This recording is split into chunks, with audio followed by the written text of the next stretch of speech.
Bonjour à tous, j'espère que vous allez bien. Alors récemment je vous ai annoncé que j'allais débuter une nouvelle série de vidéos sur ma chaîne, à savoir le meilleur et le pire de, en me concentrant sur une marque en particulier. J'ai commencé par la marque Marc Jacobs et sous cette vidéo là il y a eu une idée qui m'a tout particulièrement plu. En fait l'une d'entre vous m'a demandé de faire des one brand tutorial, à savoir des vidéos où je me maquille avec les produits d'une seule marque. C'est quelque chose que je n'avais encore jamais fait sur ma chaîne, je trouve ça hyper intéressant parce que ça permet de faire vraiment un tour d'horizon de tout ce que propose une marque, des produits qui me plaisent moins, etc. Et du coup j'ai pris cette demande au pied de la lettre et je me suis exécutée. Aujourd'hui je débute donc encore une nouvelle série de vidéos, ma parole ça n'arrête pas, qui seront des vidéos à la fois tuto, première impression, avis, etc. Je vais faire un peu un mix de plein de choses là-dedans. Et aujourd'hui j'ai décidé de vous parler de la marque Hourglass parce que j'ai eu l'occasion de tester de nombreux produits là ces dernières semaines. Donc sans plus attendre, je vous propose qu'on passe tout de suite au tuto dans lequel je vais vous expliquer comment j'ai réalisé ce maquillage. Bon visionnage.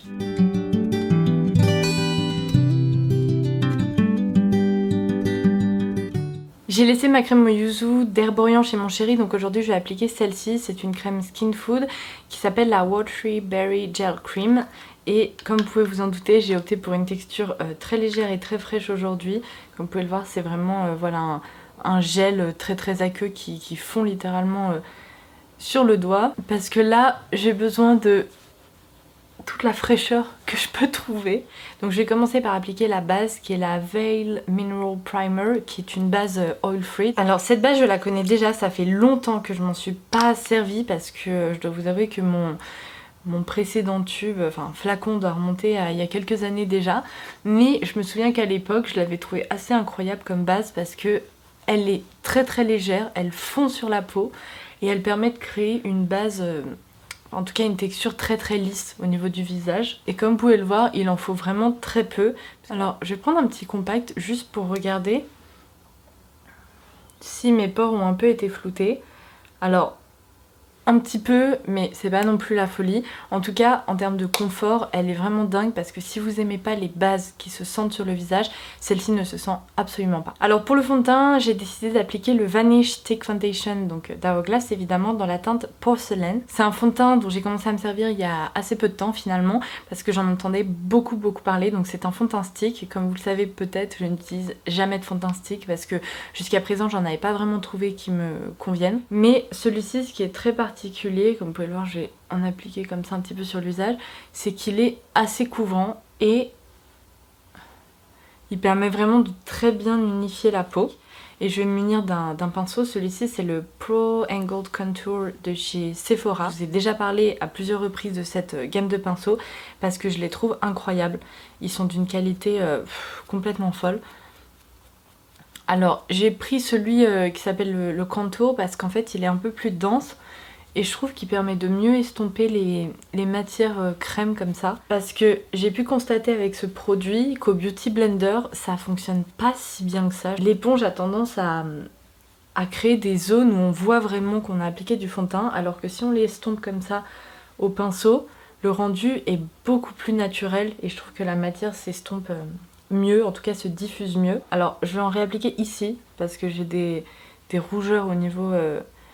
des joues. Ce qui est dingue pour ce fond de teint stick, c'est qu'il marque pas du tout les pores, la zone du contour du nez, etc. Et je trouve qu'il évolue bien sur la peau. Alors si vous aimez les fonds de teint qui ne se sentent pas du tout, honnêtement il sera pas fait pour vous parce qu'on sent quand même qu'on a appliqué quelque chose sur la peau, on va dire. Alors c'est pas une texture grasse, pas une texture épaisse, mais on sent qu'on a quand même du produit sur la peau. Et franchement la couvrance est parfaitement modulable, on peut vraiment en appliquer très peu pour avoir un rendu peau vraiment juste un petit peu unifiée, ou alors on peut en réappliquer pour avoir une couvrance honnêtement presque parfaite. Donc ça, ce sont deux produits qui me plaisent beaucoup chez Hourglass. Ensuite je vais passer à un produit qui malheureusement m'a un peu moins convaincue, ça fait quelques jours que je le teste également, c'est le Veil Retouching Fluid que moi j'ai dans la teinte Vanilla. Alors le concept de ce produit est un petit peu flou honnêtement, la marque indique que c'est vraiment un produit qui permet de peut-être faire des retouches en cours de journée. Le souci c'est que je le trouve assez peu pigmenté, très aqueux, et il tient pas vraiment très bien. Donc je peux comprendre que les textures aqueuses pour des retouches ça peut être pratique parce que ça se fond mieux, mais honnêtement je fais pas partie de celles qui font beaucoup de retouches en cours de journée. Et là pour le coup, comme je vous disais, la tenue m'a vraiment beaucoup moins bluffée parce que je trouve qu'en fait il a tendance à disparaître sur la peau au bout d'assez peu de temps. Donc là vous savez quoi, j'ai un petit chat qui passe derrière moi. Je vais m'en servir en tant qu'anti-cerne parce que j'ai pas d'autres anti-cernes chez Hourglass. Ça va me permettre vraiment de corriger un peu ce côté assez rouge, violacé que j'ai autour de l'œil. Super. Et j'ai encore utilisé un pinceau Sephora de la gamme Pro pour ça, c'est le Airbrush Concealer, le numéro 57.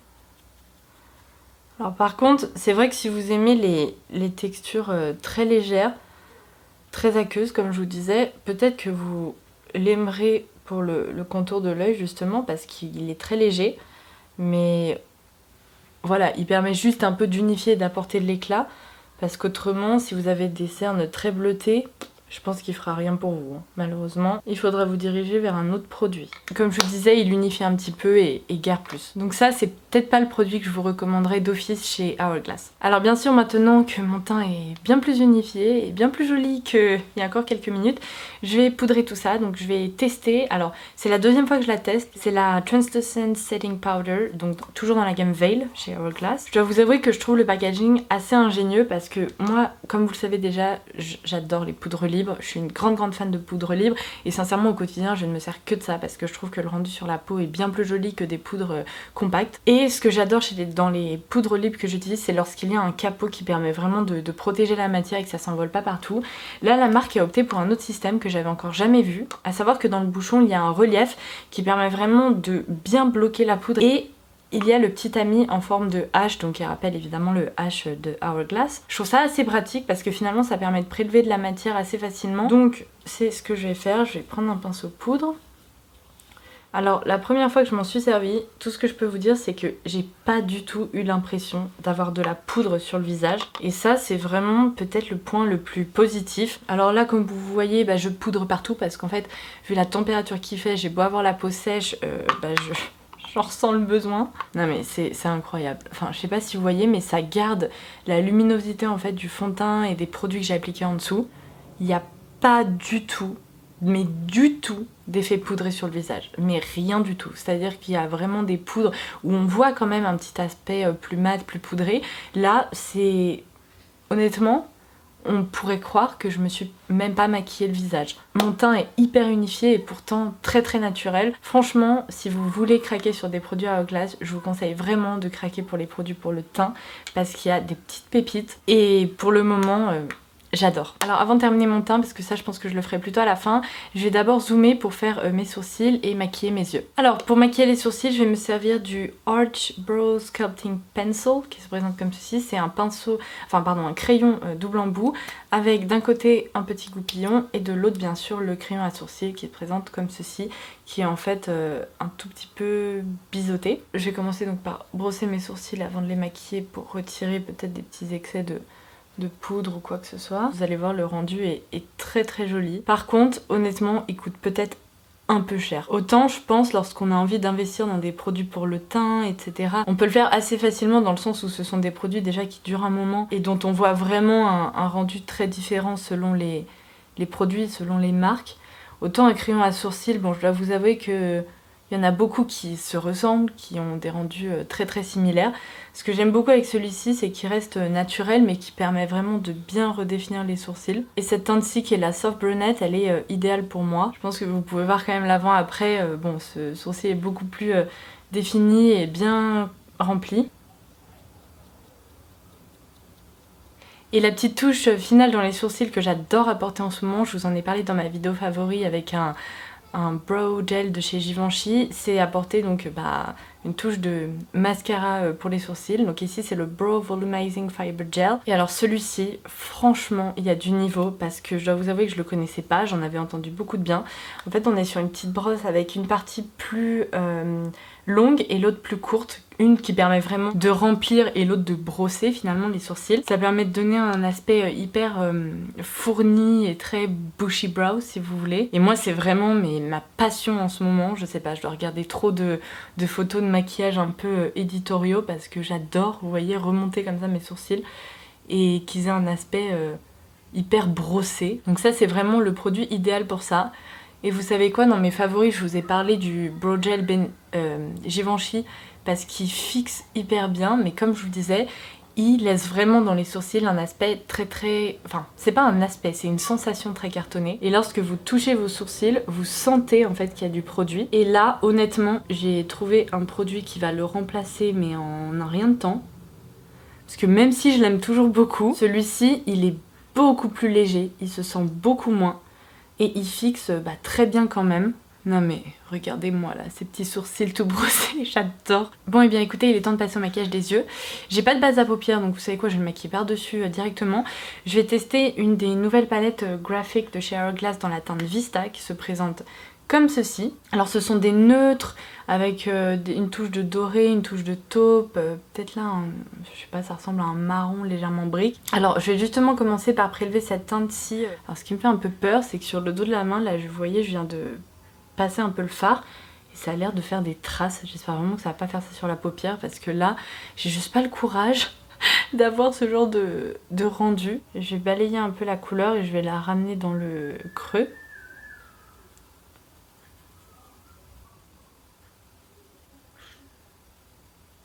Alors ça va, le fard ne fait pas de patch, c'est déjà ça. En revanche, je pense vraiment que si j'avais pu unifier ma paupière, le rendu aurait été plus joli parce que juste ici, on voit encore quelques petites vénules que j'ai. Parce que, évidemment, le retouching fluid n'est pas assez intense, en tout cas pas assez couvrant. Et du coup, son rendu reste quand même très naturel sur la peau. C'est pas grave, aujourd'hui, vous savez quoi, on verra mes petites vénules et on va faire avec. Le fard s'estompe plutôt bien. Je le trouve un peu sec à mon goût. Honnêtement, je préfère les textures un tout petit peu plus... je sais pas hydratantes évidemment, mais un peu plus facile à travailler. Juste avant d'ailleurs, j'ai utilisé le Medium Angled Shading E70 de Sigma. Et maintenant, je vais me servir du Cream Shadow, donc pinceau paupière numéro 28. Évidemment pas pour un fard crème, mais je vais plutôt prélever cette jolie teinte claire. Oh quoique, non vous savez quoi, je vais d'abord prélever celle-ci que je vais appliquer sur toute la paupière et ensuite je vais utiliser la teinte plus claire pour le coin interne. Waouh, ok, cette couleur est superbe. Alors, je vais avoir un maquillage des yeux un peu plus intense que ce que je pensais que j'aurais aujourd'hui, mais vous savez quoi, ce fard est si beau que ça me dérange pas. Pour le moment, je touche du bois, je n'ai pas une seule chute sous les yeux. Ce qui est chouette parce que j'ai fait mon teint avant. Je vais me resservir de mon pinceau Angled Brush pour bien estomper un peu les bords du maquillage. Et du coup je vais prélever la teinte la plus claire avec ce pinceau qui est normalement un pinceau anti-cerne mais dont je me sers beaucoup pour les yeux parce que je le trouve plat et précis. C'est le numéro 45 toujours de chez Sephora. Je vais l'appliquer vraiment ici. C'est un petit or assez clair permet d'apporter une touche lumière. Et je vais me resservir de mon pinceau plat pour bien faire la transition en fait entre ces deux teintes. Du coup franchement le rendu est très très joli. Je fais un rappel de couleur taupe au niveau du ratiel inférieur. Enfin taupe, c'est un taupe un peu muté. Après, est-ce que cette palette est transcendante? Honnêtement, non. Mais les couleurs sont vraiment jolies et je pense que si vous cherchez un peu une palette pour réaliser un look complet où il y a tout dedans, c'est pas mal. Franchement, je pensais qu'il allait manquer une teinte justement d'highlighter, mais cette teinte dorée, elle apporte une jolie touche lumière. Je vais évidemment tracer un petit trait de liner parce que vous savez que je peux pas m'en passer et je vais tester pour la première fois pour le coup le Waterproof Liquid Liner qui s'appelle Voyeur chez Hourglass. Sa pointe a l'air d'être hyper fine, donc ça c'est chouette. Ah oui, il est hyper noir et pour le coup c'est une pointe feutre en fait. C'est pas une pointe pinceau, mais regardez-moi ça. Mais c'est hyper noir. Je crois qu'honnêtement c'est la première fois qu'en swatchant comme ça un liner, je trouve qu'il est aussi pigmenté. Incroyable. Donc du coup, je vais tracer mon trait de liner comme d'habitude.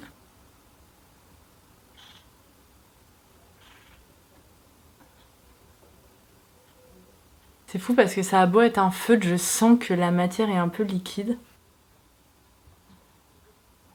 Et franchement, ça m'a pris 1 minute 30, le rendu est très noir. Et franchement, à voir au niveau de la tenue, mais en tout cas au niveau de l'application, du rendu, de l'intensité, je le trouve absolument dingue. Et s'il tient très bien, je pense qu'il va se placer parmi mes eyeliners préférés Non mais c'est de la folie. Et en plus la marque précise waterproof. Donc si il est waterproof, ça veut dire que normalement il tient très bien. Donc affaire à suivre. Et maintenant je vais donc passer à l'application du mascara. Je vais appliquer le Film Noir qui est le Full Spectrum Mascara. Je l'ai déjà porté. En fait tout à l'heure je me suis déjà recourbé les cils parce que j'avais déjà une tête de zombie. Donc si je me recourbais pas les cils vous auriez eu très peur. Donc là ils sont déjà recourbés. Ce mascara je l'ai déjà porté, je l'ai déjà testé. Et ce qui est dingue c'est que la brosse est assez classique. Vous voyez ce sont des fibres voilà, assez classiques. C'est pas du silicone. Donc normalement c'est le type de brosse que j'aime beaucoup. Et là pour le coup j'ai l'impression que les fibres ne sont pas suffisamment rapprochées parce qu'elles ont un peu de mal en fait à bien allonger mes cils. Alors encore une fois hein, j'ai les cils très courts, assez indisciplinés, donc il y a assez peu de mascara qui me font un effet incroyable. Mais là je trouve qu'en fait il les brosse mais il apporte pas un effet volume longueur incroyable. Donc ça c'est peut-être un peu ma déception chez Hourglass pour le moment. J'ai pas été transcendée. Bon, bah vous voyez avec une couche, franchement c'est pas la folie. Hein. Ça, ouais, non mais franchement c'est pas la folie. Hein. Ce mascara, je suis hyper déçue. Je vais faire l'autre œil et après je vais appliquer une seconde couche, mais la matière est un peu aqueuse. Et honnêtement, elle a beaucoup de mal à recouvrir les cils. En tout cas c'est ce que je constate. Ouais, je suis déçue. Ça me fait pas des cils hyper fournis.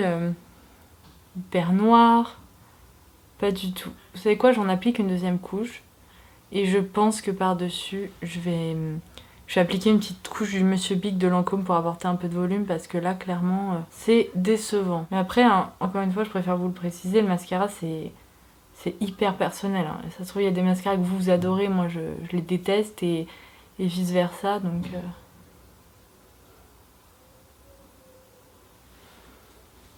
Bon voilà. Je crois que j'arriverai pas à obtenir mieux. Bon, c'est pas dingo. J'ai appliqué une petite couche du Monsieur Big de Lancôme pour apporter un peu de volume dans tout ça parce que là sinon je vais être déçue de mes cils toute la journée. Voilà pour les yeux, du coup. On va terminer le teint et puis après on passera aux lèvres et puis ça sera déjà terminé. Ok, donc pour sculpter un peu mon teint, apporter un peu de relief, j'ai utilisé ce bronzer qui est sublime. Ces poudres aussi chez Hourglass, que ce soit les blushs, les bronzers, etc. je les trouve tellement jolies. C'est le Ambient Lighting Bronzer dans la teinte Nude Bronze Light. J'ai utilisé ce pinceau du Ofib qui est le F50 de Sigma pour en prélever un peu et sculpter mon teint. Alors vous savez quoi? Je trouve que le rendu de ce bronzer est très joli. Il reste aussi très naturel, vraiment si vous cherchez un bronzer qui sera jamais trop intense, bah, je pense qu'il pourrait vraiment vous plaire. Et j'ai constaté ça avec les blushs aussi. Sur ma peau, ils tiennent vraiment pas du feu de Dieu. C'est-à-dire qu'en fin de journée, contrairement à d'autres poudres, bronzer, blush, etc., en fin de journée, honnêtement, ils s'estompent quand même pas mal. Alors, ils disparaissent pas complètement, hein, mais la tenue sur ma peau est pas sensationnelle et pourtant, comme je vous l'ai dit, j'ai une peau sèche et généralement j'ai pas trop de problèmes de tenue. À peu près tous les produits teints que j'applique tiennent sensiblement de la même façon. Comme vous pouvez le voir, ce bronzer il est pas non plus méga intense. Honnêtement, il me bluffe pas au point où je pourrais vous dire foncez, c'est un produit incroyable. Sympa, mais simple. Et pour le blush, du coup, je vais appliquer le Luminous Flush, toujours dans la gamme Ambient, c'est le Lightning Blush, qui se présente comme ceci. Encore une fois, l'objet est hyper joli. Et c'est un joli rose qui donne bonne mine. Mais alors ça, je vous jure, l'autre jour, je l'ai appliqué, et le soir, je me suis dit, mais il est où mon blush en fait? Donc on verra en fin de journée aujourd'hui ce que ça donne. Et du coup la petite touche finale pour le teint, ça va être tellement too much mais ça va être tellement nécessaire que je vais d'abord utiliser les Vanish, comment ils s'appellent, Flash Highlighters, donc ils sont des highlighters sticks. Et ensuite je vais appliquer une poudre par dessus mais j'y reviendrai. Donc j'ai deux teintes de ces sticks, j'en avais tellement entendu parler mais j'ai tellement hâte de vous montrer leur rendu. Il y en a un qui est rose, qui est le Pink Flash et qui pour le coup est très rose. Donc c'est pas celui dont je vais me servir aujourd'hui. Aujourd'hui je vais me servir du Gold Flash et pour tout vous dire je louche aussi sur le Champagne Flash qui a l'air incroyable. Mais du coup le Gold Flash au début je pensais qu'il serait très très jaune pour ma carnation mais finalement lorsqu'on l'applique vous voyez il est juste très très lumineux et les reflets jaunes ne ressortent pas tant que ça. Donc je vais le prélever au doigt, comme ça, hop, vous voyez cette intensité. Et je vais le tapoter donc sur les zones du visage où je souhaite l'appliquer, donc ici évidemment. J'ai déjà essayé de m'en servir directement du tube sur le visage et ça a un petit peu tendance à déplacer la matière en dessous. Donc je vais pas faire ça. Comme vous voyez, je préfère l'appliquer au doigt. Non mais vous voyez ça là? Cet aspect glossy, peau mouillée, mais oui, j'adore. J'en applique un petit peu ici aussi, ici, un petit peu ici. Non mais regardez-moi ça. C'est trop beau. Et parce qu'on est en été, qu'on peut pas abuser du glow et que j'adore ça, je vais donc appliquer cette poudre par-dessus qui est la Brilliant Strobe Light. Ça c'est la teinte, pardon, c'est le Strobe Lighting Powder qui se présente comme ceci. Et alors attendez, parce que vraiment, cette poudre, honnêtement, on la voit comme ça. On n'a pas l'impression que c'est un highlighter qui soit très intense. Je vais le prélever avec ce pinceau aussi qui est le Luxe Powder Finish numéro 132 de chez Zoeva. Et c'est parti, je vais appliquer ça par-dessus pour fixer un peu l'highlighter. Non mais vous voyez? Franchement, le rendu est juste dingue. Parce que, en plus, les highlighters, je trouve que, contrairement à d'autres, ils marquent pas, en fait, ils laissent pas un aspect complètement métallique. Ils subliment la peau de façon hyper naturelle. Et ils se fondent, en fait, au produit teint que vous avez appliqué. Du coup, je pense que vous l'aurez compris, mais ça, non mais, j'adore. Je suis hyper fan. Alors pour les lèvres, je vais tester pour la première fois les Confession Lipsticks qui sont des rouges à lèvres rechargeables haute intensité qui sont ultra minces. Alors ultra minces, vous allez comprendre pourquoi. J'ai plusieurs teintes, je sais pas trop ce que je vais appliquer là aujourd'hui. Voilà comment ils se présentent. C'est hyper étonnant, franchement j'avais jamais vu de forme de rouge à lèvres comme ça avant. Il ressemble un peu comme à une cigarette allumette, enfin, c'est vraiment très étrange. Et en fait lorsque vous retirez le bouchon, vous avez votre rouge à lèvres comme ça qui est très fin. Honnêtement je trouve que le rapport qualité-prix avant même de les avoir testés, donc c'est-à-dire juste le prix, est assez exorbitant pour la quantité de produits qu'on a là-dedans. C'est vraiment le produit luxe, ultra joli peut-être à transporter, mais peu importe en fait la qualité du rouge à lèvres, je pense que le prix est trop élevé pour la quantité de produits. Ça c'est vraiment le point qui me fait dire genre vous avez peut-être pas besoin de ça dans votre vie. Après il y a plein de couleurs qui sont très jolies, j'en ai entendu du bien, apparemment la texture est crémeuse et agréable. Et vous savez quoi, cette couleur là, je suis en train de me dire c'est exactement celle que je vais appliquer parce que je la trouve très belle. C'est la I Woke Up. Je vais faire un petit swatch par là. Ah mais oui, mais ça c'est parfait. Ah bah je vais appliquer ça, voilà.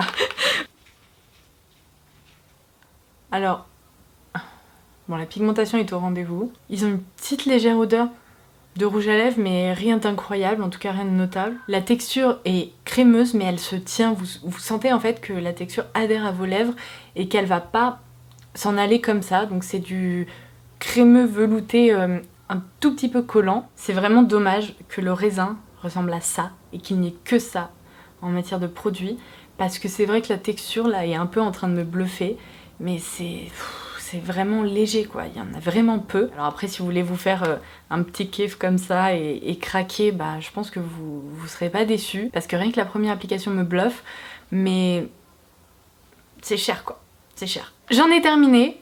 Donc voilà le résultat, j'espère que ça vous plaît, j'espère que vous aurez pu voir le rendu de tous ces produits sur la peau. Le rendu de mon teint, je pense que c'est le plus impressionnant. Donc du coup, aujourd'hui on a peut-être envie d'aller au ciné, on a peut-être envie de sortir un petit peu. Donc vous savez quoi, on va se retrouver en fin de journée pour que je puisse vous faire un petit bilan peut-être du rendu de mon maquillage. Donc à tout à l'heure.